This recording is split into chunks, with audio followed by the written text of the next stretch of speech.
পড়াশোনার জন্য কে বেশি জ্বালায়, বাবা নাকি মা? Ma, 100%.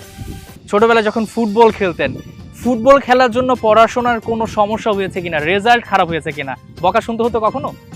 হ্যাঁ, I think definitely there was a few times because footbalলের জন্য তো অনেক traveling, ছোটবেলা থেকে অনেক travel, so you have to miss some school and all that. But এত বকা খাই নাই. I think Ma and Baba were more supportive. Like, কেমনে how I can get back on track, how I can do well with balancing football and school as well. জান, আপনি এখন দুবাইতে আছেন, ব্যস্ততম একটা সময় কাটাচ্ছেন, একটা পেশাদার একটা ক্লাবে রয়েছেন। কিভাবে আসলে সারাটা দিন আপনি কাটান, একটু যদি আপনার ডেইলি রুটিনটা বলতেন, যাতে তরুণ ফুটবলাররা ওই ডিসিপ্লিনটা ফলো করতে পারে। Yeah. So after I signed with the club, so in Dubai, আমাদের trainings they happen at 7 a.m. So bus leaves at 6.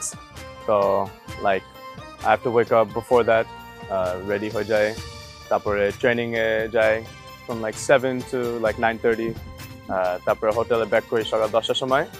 ওইটার পর আমি খাবো, 10টার পর একটু ন্যাপ নিই, রেস্ট করি, তারপরে উঠে যাই, তারপর ওইটার পর পড়ালেখাতে শুরু। So that takes like 3-4 hours of my day, just doing some assignments, homework, everything. তারপরে জিম করি। তার মানে আপনি দুবাইতে বসে খেলাটাও সামলাচ্ছেন, পড়াশোনাও চালিয়ে যাচ্ছেন। যেখানে আপনি পড়াশোনা করছেন, তো সেখান থেকে এখন তো অনেক দূরে আছেন, এটাকে কিভাবে আসলে সামলাচ্ছেন? না, so option আছে যে I can do all online. So এখন আমার all my classes are virtual. So professor সাথেও কথা হয়েছে and everything. So they're very supportive, very flexible. So it makes it's doable now. National টিমের যখন ক্যাম্পে থাকেন, তখনও কি পড়াশোনাটা চালিয়ে যেতে হয় কিনা? হ্যাঁ, I remember last camp তো ঘুমার আগে definitely had to do some assignments. এরকমটা হয়েছে কখনো যে সেটা হতে পারে আন্ডার 23 কিংবা সিনিয়র টিম, যে আপনি ক্যাম্পে থাকা অবস্থায় কোনো একটা এক্সাম পড়ে গেছে, একেবারে ম্যাচের আগে হতে পারে, পরে হতে পারে, বা প্র্যাকটিসের সময়? হ্যাঁ, আন্ডার 23 এর সময় একটা এক্সাম ছিল, so I had to take that exam. It was 2 days before the Vietnam game.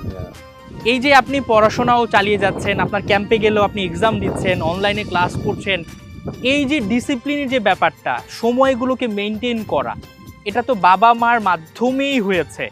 বাবা মার সঙ্গে কি এই ধরনের কোনো মেমোরিজ আছে কিনা, যে ডিসিপ্লিনের ব্যাপারে তারা খুবই সজাগ, খুবই স্ট্রিক্ট, এরকম কোনো ঘটনা আছে?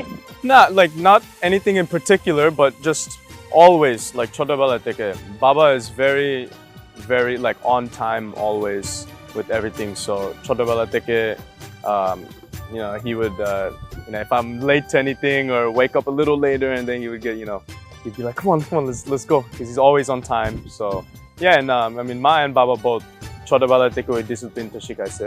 So there isn't anything in particular, it's just a lot of different things combined.